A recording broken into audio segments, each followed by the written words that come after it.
328쪽에 있습니다. 데살로니가 전서 1장 3절 한 절 말씀입니다. 데살로니가 전서 1장 3절 이 한 절의 말씀 우리 합독해서 한 목소리로 읽도록 하겠습니다. 너희의 믿음의 역사와 사랑의 수고와 우리 주 예수 그리스도에 대한 소망의 인내를 우리 하나님 아버지 앞에서 끊임없이 기억함이니. 아멘. 11구역 나오셔서 구역 독송 하시겠습니다.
아멘. 감사합니다. 우리 11구역 대타를 잘 기용했습니다. 다음번에는 대타 없이 우리 신실한 우리 남편분들이 함께 나와 예배 드리고 함께 찬양할 수 있도록 기대함으로 우리 다시금 격려의 박수 하겠습니다. 감사합니다. 우리 함께 데살로니가 전서 1장 3절의 말씀을 읽었습니다. 나의 사랑에는 수고가 있는가? 라는 제목으로 함께 은혜를 나누도록 하겠습니다. 우리 말씀을 듣기 전에 우리 옆 사람 바라보면서 이렇게 인사하겠습니다. 오늘 하루 수고 많으셨습니다.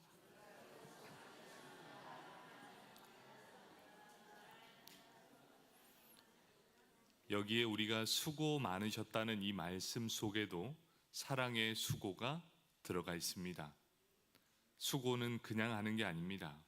누군가의 희생이 그 안에 담겨져 있다는 의미죠.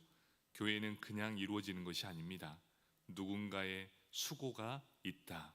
그런데 그 수고를 우리는 사랑으로 한다. 그래서 사랑의 수고입니다. 그래서 우리가 이렇게 예배가 유지되는 모든 것, 바로 이 수고가 있기 때문입니다. 이 수고 때문에 우리 교회가 든든하게 세워져 가는 것이지요. 여러분, 수고 없는 교회, 수고 없는 이런 집단은 없습니다. 다 누군가의 희생과 섬김으로 이루어지는 공동체라는 것이지요. 교회도 마찬가지입니다. 여러분의 희생이 없으면 예배가 세워질 수가 없습니다.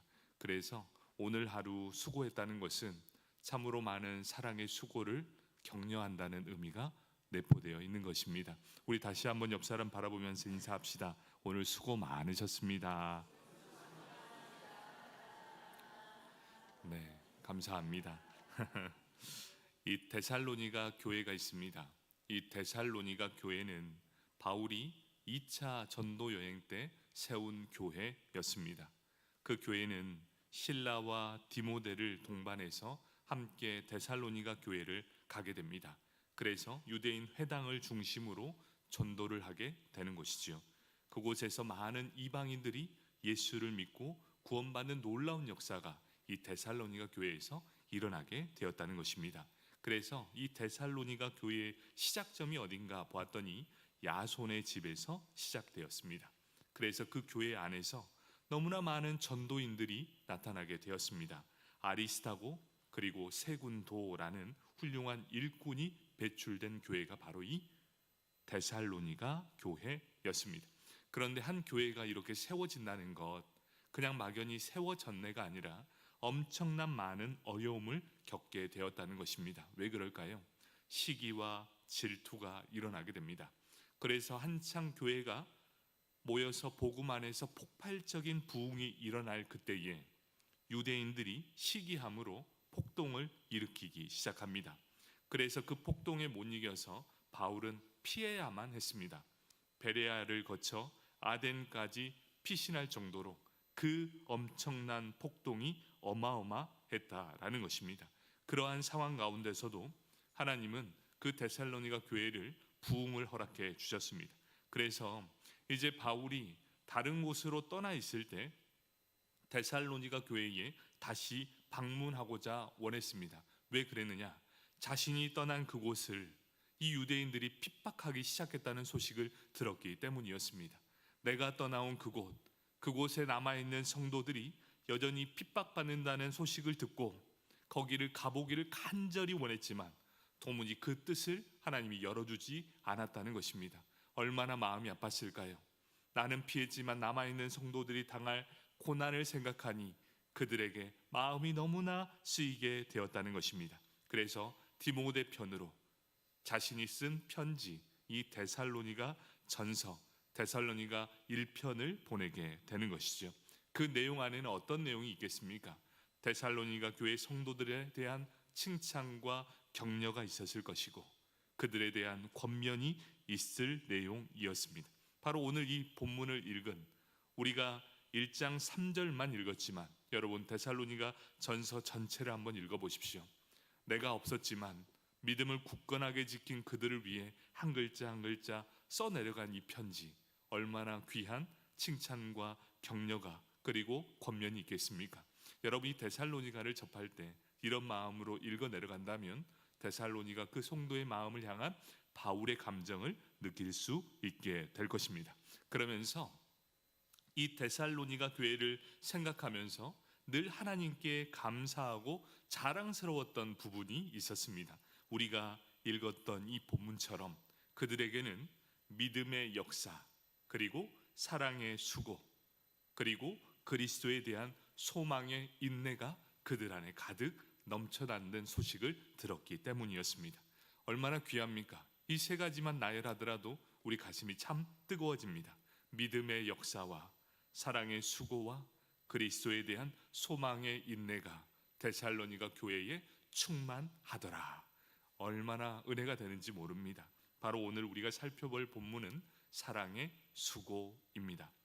우리는 사랑을 해야 합니다. 그런데 이 사랑은 감정적인 사랑이 절대로 아니다라는 걸 보여주고 있습니다.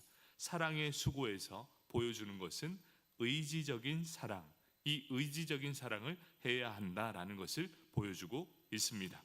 첫 번째, 데살로니가 교회는 사랑의 수고가 있었다라고 기록하고 있습니다.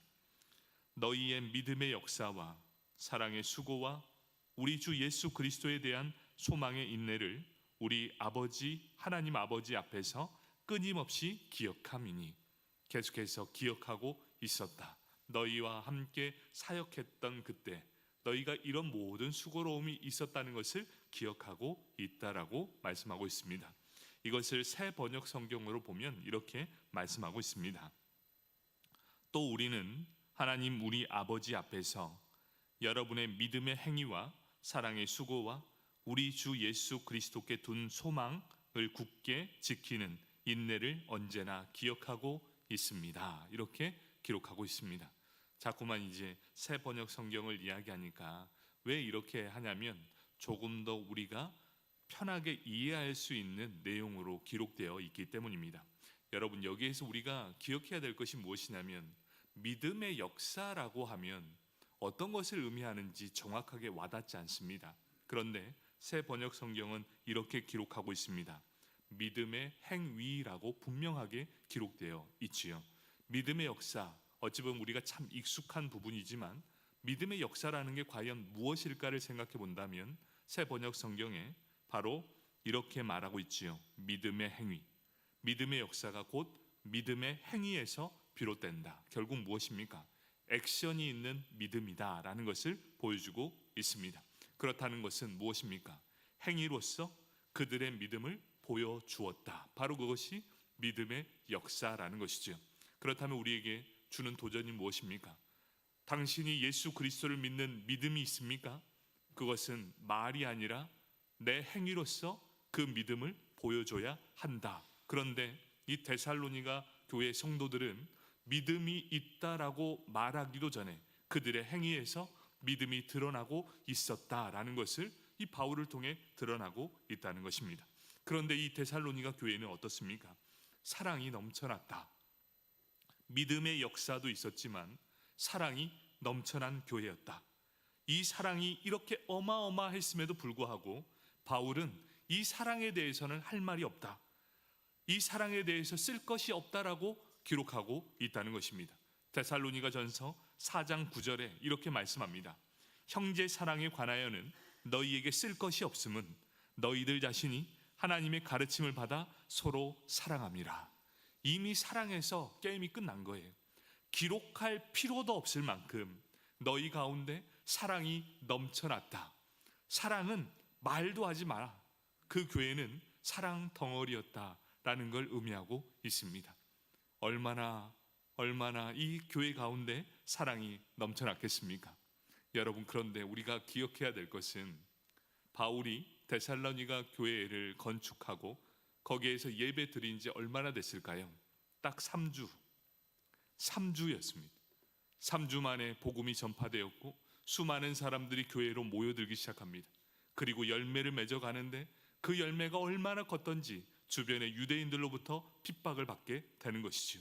단 3주 만에 이러한 역사가 일어났고 그 믿음이 끝까지 진행되는 걸 보면서 하나님의 놀라운 은혜를 경험하게 된다는 것입니다. 여러분, 복음은 기간이 길고 짧은 게 중요한 것이 아닙니다.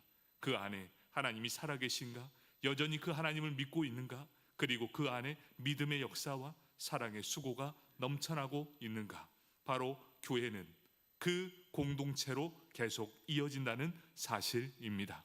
정말 이 데살로니가 교회처럼 우리 인제장로 교회가 믿음의 행위를 통해 믿음이 보여지는 교회, 사랑에 대해서는 쓸 것이 없을 만큼 충만한 사랑이 넘쳐나길 축복합니다. 아멘. 그러면 오늘은 사랑의 수고에 대해서 말씀을 해보려고 합니다. 사랑의 수고, 그것이 무슨 뜻입니까? 이것을 설명하기 위해서 하나의 예화를 갖고 왔습니다. 한 번은 어떤 율법사가 예수님께 와서 이렇게 묻습니다. 선생님, 내가 무엇을 하여야 영생을 얻을 수 있겠습니까? 라고 묻게 됩니다. 그때 예수님께서 율법에 뭐라고 기록되어 있느냐, 또 내가 그것을 어떻게 읽었느냐라고 되묻게 됩니다. 그때 율법사는 이렇게 대답합니다. 내 마음을 다하며 목숨을 다하며 힘을 다하며 뜻을 다하여 주 너의 하나님을 사랑하고 또한 내 이웃을 내 몸과 같이 사랑하라 라고 했습니다. 이때 예수님께서 말씀하십니다. 그래, 내 대답이 옳다.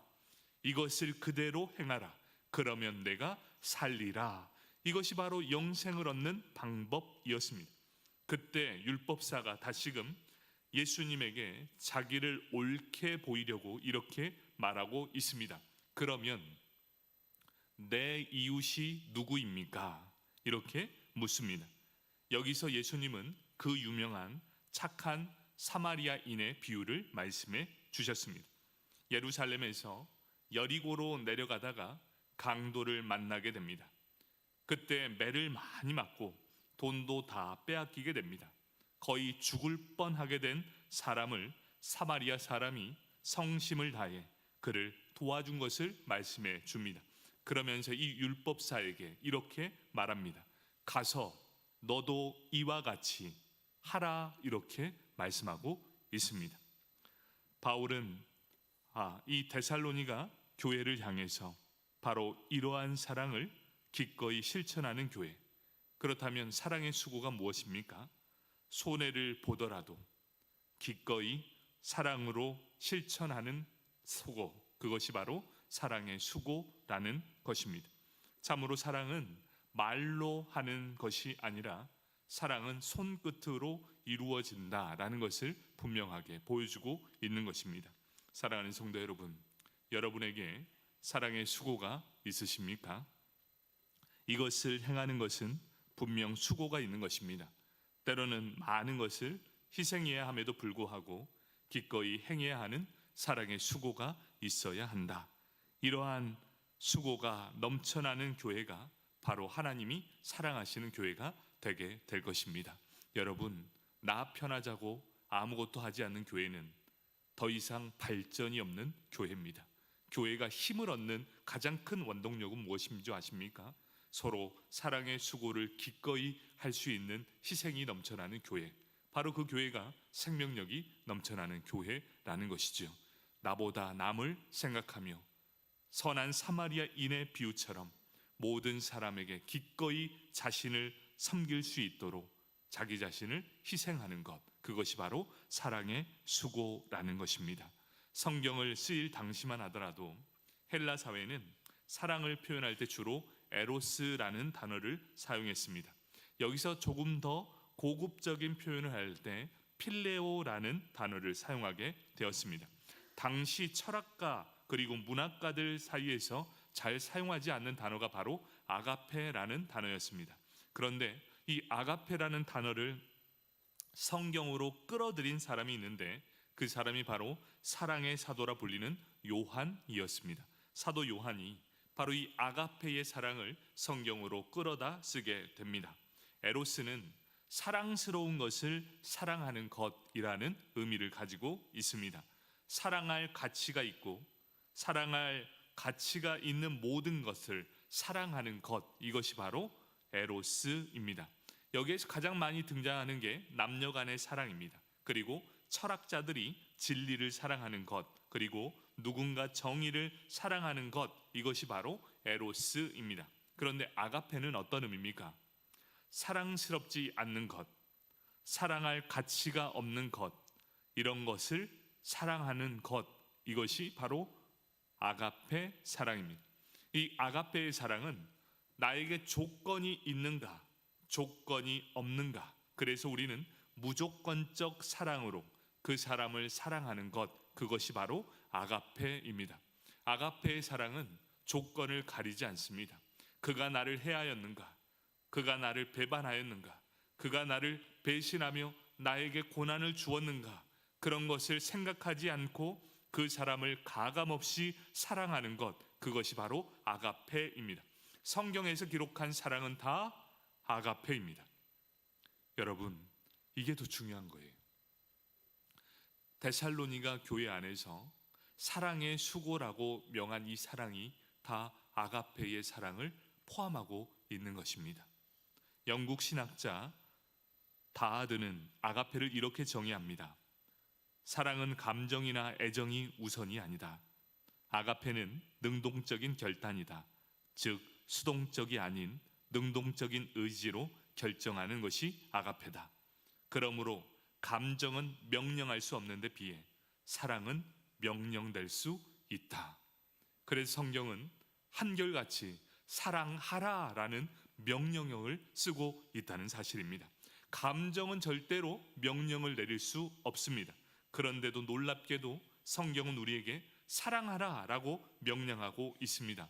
그럼 이 이유가 무엇입니까? 바로 감정이 우선이 아니라 의지, 우리의 의지적 사랑으로 아가페의 사랑이 우선임을 알려주는 사실입니다. 그렇기에 너희는 아가페적 사랑을 실천하라. 그럼 우리에게 다음 문제가 놓이게 됩니다. 그러면 사랑의 수고 안에서 아가페의 사랑을 해야 되는데 무엇을 실천해야 하는 것입니까? 이렇게 물을 수 있습니다. 여기에서 우리는 의지적인 사랑이다 이렇게 말하고 있습니다. 의지적은 무엇입니까? 어떤 일을 이루고자 하는 마음의 적극적이며 강함을 말하고 있습니다. 바로 그것이 의지적인 사랑이라고 말합니다. 사랑할 만한 가치가 없는 우리를 위해 예수 그리스도께서 죽으셨습니다. 배반했고 모른 척했고 그를 핍박했던 우리를 위해 하나님은 기꺼이 아가페적 사랑으로 의지적인 사랑을 통해 예수님이 우리를 위해 죽으셨습니다. 이것이 바로 아가페적 사랑입니다. 오늘 이 본문 사랑의 수고, 바로 이 사랑을 아가페로 표현하고 있는데 의지적인 사랑에는 반드시 수고로움이 동반되게 되어 있다라는 것입니다. 바로 이 수고를 달리 말하면 희생과 섬김을 말할 수 있습니다. 사랑할 가치가 있어서 사랑하는 것이 아니라 저들을 내가 적극적이고 강력함을 통해 어떠한 일을 이루고자 하는 의지를 가지고 아무 조건 없이 아무 계산 없이 그들을 사랑했다라는 게 바로 의지적인 사랑, 바로 아가페적 사랑입니다. 그러면 이런 아가페적 사랑이 데살로니가의 전서에서 나오는 그런 사랑은 어떻게 될까요? 총 5개가 등장합니다. 첫 번째가 이것입니다. 아가페적 사랑, 그 첫 번째가 기다림입니다. 데살로니가 전서 1장 10절 말씀입니다. 또 죽은 자들 가운데서 다시 살리신 그의 아들이 하늘로부터 강림하실 것을 너희가 어떻게 기다리는지를 말하니 이는 장래의 노하심에서 우리를 건지시는 예수시니라. 이렇게 말씀하고 있습니다. 사랑은 우리가 오래 참는다라고 말씀해 주고 있습니다. 사랑은 우리가 모든 것을 참으며 모든 것을 견디어낸다라고 말씀하고 있습니다. 사랑의 다른 말은 기다림입니다. 기다려 주는 것. 도무지 바뀔 것 같지 않는 사람도 기다려 주는 것입니다. 여러분, 사랑은 기다려 주는 겁니다. 참으로 못된 사람이죠. 우리 마음 같아서는 그냥 확 뭔가 하고 싶지만 하나님의 사랑, 이 아가페적 사랑은 뭐라 합니까? 기다려 줌. 예수님도 우리를 기다려 주셨습니다. 우리도 기다려 주는 겁니다. 언제까지요? 그 사람이 다시금 하나님의 품으로 돌아올 그때까지 기다려 줌. 바로 이것이 사랑을 품고 있는 우리가 가져야 될 가장 첫 번째 기다림입니다. 두 번째는 유순입니다. 데살로니가 전서 2장 7절 말씀입니다. 우리는 그리스도의 사도로서 마땅히 권위를 주장할 수 있으나 도리어 너희 가운데서 유순한 자가 되어 유모가 자기 자녀를 기름과 같이 하였으니, 이렇게 말씀하고 있습니다. 마땅히 우리는 자신의 권리를 주장할 수 있습니다. 그럼에도 불구하고 사랑을 가진 사람, 아가페의 사랑을 가진 사람은 유순하여 자신의 권리를 주장하지 않는다. 여러분, 어떤 의미입니까?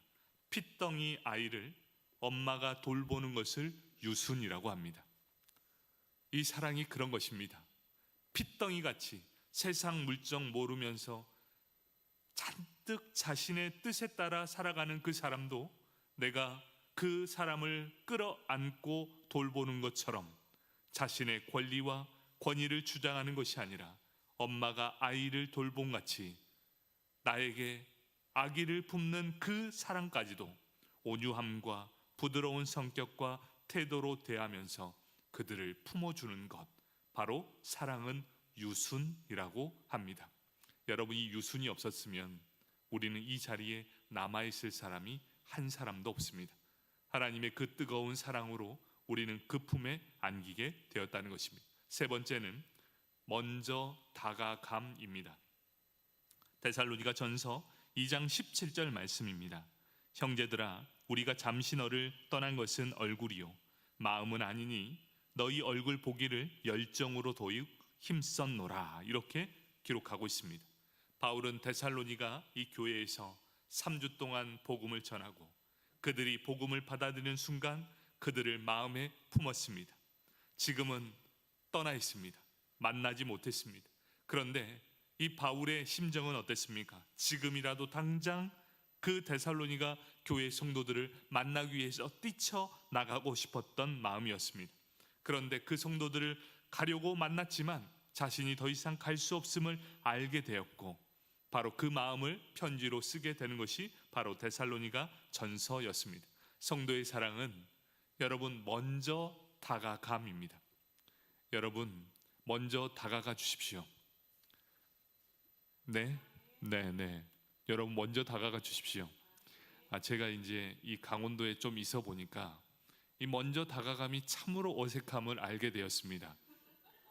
여러분 먼저 내색도 해주시고, 먼저 좋으면 좋다라고 표현도 해주시고, 먼저 좀 다가가 주시면 안 되겠습니까? 예? 네. 우리 성도 여러분, 우리 그리스도인들이 먼저 다가가 주면 어떨까요? 참으로 은혜가 되는 게 무엇인 줄 아십니까? 우리 찬양 인도자들 너무 찬양 잘하고 은혜 받았습니다, 이 한마디가 참 크다는 거 여러분 아시죠? 우리 성가대원도 열심히 노력하고 있지 않습니까? 그래서 너무 잘합니다라고 먼저 다가가 주시면 그 얼마나 선한 일이 되겠습니까? 그렇죠? 자, 호응자 먼저 다가가. 여러분 교회는 늘 먼저 다가가 줘야 됩니다. 그렇죠? 그리고 오늘 이렇게 대표 기도를 했지 않습니까? 그 누군가가 먼저 다가가서 은혜 받았습니다, 이 한마디면 얼마나 힘이 나겠습니까? 어떤 일을 할 때 여러분 먼저 좀 다가가 주시면 안 되겠습니까? 그리고 오늘 옷을 멋지게 입었어요. 그럼 어떻게 해야 됩니까? 참으로 멋지십니다. 머리 스타일이 살짝 변했다. 그럼 어떻게 해야 됩니까? 어떻게 해야 됩니까? 해본 적이 없으시죠? 우리 그리스도인은 좀 달라져야 돼요. 어떤 모습에 관심을 갖는 것, 그리고 먼저 다가가 손 내밀어 주는 것, 바로 그것이 하나님의 사랑을 실천하는 것입니다. 여러분 이런 다가감이 너무나 절실히 더욱더 필요한 것 같습니다. 이제 우리 인제 장로교회 모든 성도님들 먼저 다가가시길 축복합니다. 아멘. 자, 그리고 네 번째는 베품입니다. 데살로니가 전서 3장 7절 말씀, 이러므로 형제들아 우리가 모든 궁핍과 환난 가운데서 너희 믿음으로 말미암아 너희에게 위로를 받았노라. 우리가 데살로니가 교회의 상황을 알았습니다. 궁핍함이 있고 환난이 있었습니다.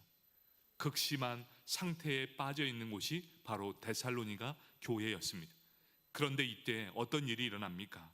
교인들이 환난 중에서도 믿음을 잃지 않았고 그 가운데서도 서로 사랑하며 지낸다는 소식을 듣게 되었습니다. 그래서 이 바울은 큰 힘과 큰 위로를 받게 되었습니다. 어떤 힘입니까? 서로가 서로를 믿음 안에서 서로 사랑하며 서로 베풀어 주시는 그 모습을 보게 되었다는 것입니다. 그러함으로 이런 어려운 상황 속에서도 궁핍과 환난을 이겨내는 바로 그 모습 보여주는 내용이었습니다. 사랑은 어려움 중에서도 서로 베품을 통해 함께 극복해 나간다. 여러분 이 베품이 있다라는 것 저는 분명하게 알겠더라고요. 돈이 많고 부자들이 베품을 잘할 것 같지만 그렇지 않습니다. 오히려 궁핍한 가운데서도 그 어려움을 경험해 본 사람이 다른 사람의 아픔을 공감해 줄 수 있다는 사실입니다. 여러분 우리 베품을 통해 서로의 아픔을 나눕시다. 바로 이것이 의지적인 사랑입니다. 바로 이 베품을 통해 서로가 서로를 위하며 서로가 함께 세워지는 교회가 바로 이 데살로니가 교회였습니다. 다섯 번째입니다. 용서입니다. 데살로니가 전서 4장 6절 말씀, 이 일에 분수를 넘쳐서 형제를 해하지 말라. 이는 우리가 너희에게 미리 말하고 증언하는 것과 같이 이 모든 일을 주께서 신원하여 주심이라. 이렇게 기록하고 있습니다. 이것을 새 번역 성경으로 말하면 이렇습니다. 또 이런 일에 탈선을 하거나 자기 교우를 해하거나 하지 말아야 합니다. 우리가 여러분에게 전에도 말하고 경고한 대로 주님께서는 이런 모든 일을 징벌하시는 분이시기 때문입니다. 이렇게 말씀하고 있습니다. 형제를 용서하라라는 그 말의 의미가 무엇입니까? 하나님의 심판하심, 하나님의 징벌하심을 믿고 신뢰하기 때문에 내 손으로 무언가를 해결하기 위해 내 손을 더럽히지 않겠습니다. 바로 이것이 형제를 용서하는 가장 첫 번째 근본 요인입니다. 여러분 손을 더럽히지 말고 하나님께서 그 사람을 징벌할 수 있도록 그 기회를 하나님께 넘겨 주십시오. 바로 이것이 형제를 용서하라라는 것을 말씀해 주고 있습니다. 바로 이것이 내 손에게 피해를 주지 말고 내가 지금 당장 고난을 당하고 피해를 당할지라도 나의 모든 심판을 하나님 앞에 내어 맡깁니다 라는 것을 의미하고 있다는 것입니다. 이 다섯 가지의 사랑이 바로 주님께서 우리를 향하신 사랑이었고 바울이 데살로니가 교회를 통해 바라본 사랑의 실체라는 것이었습니다. 얼마나 뜨거운 사랑의 수고가 있었습니까? 이러한 수고가 있을 때 바로 이 데살로니가 교회는 든든하게 세워져 갈 수 있었다는 것입니다. 사랑하는 성도 여러분, 우리가 이 사랑의 주인공이 되기를 축복합니다. 아멘. 우리는 이 땅에서 안개처럼 사라질 사람들입니다. 우리는 이 땅의 풀과 같은 존재입니다. 우리는 언젠가 사라지게 될 것입니다. 이렇기에 우리가 남아있는 생전, 우리가 이 생의 마지막까지 후회하지 않는 인생을 살려면 어떻게 해야 되는가? 우리 다 알고 있을 겁니다. 마지막 사람이 죽을 때 유언을 남기는데 그 유언 중에 바로 1등이 더 사랑하지 못했다, 이 말을 남기고 있답니다. 사랑하는 성도 여러분, 남김없이 사랑합시다. 사랑의 수고가 우리 삶 가운데 넘쳐나길 축복합니다. 아멘. 우리 함께 이 시간 기도합시다. 첫 번째,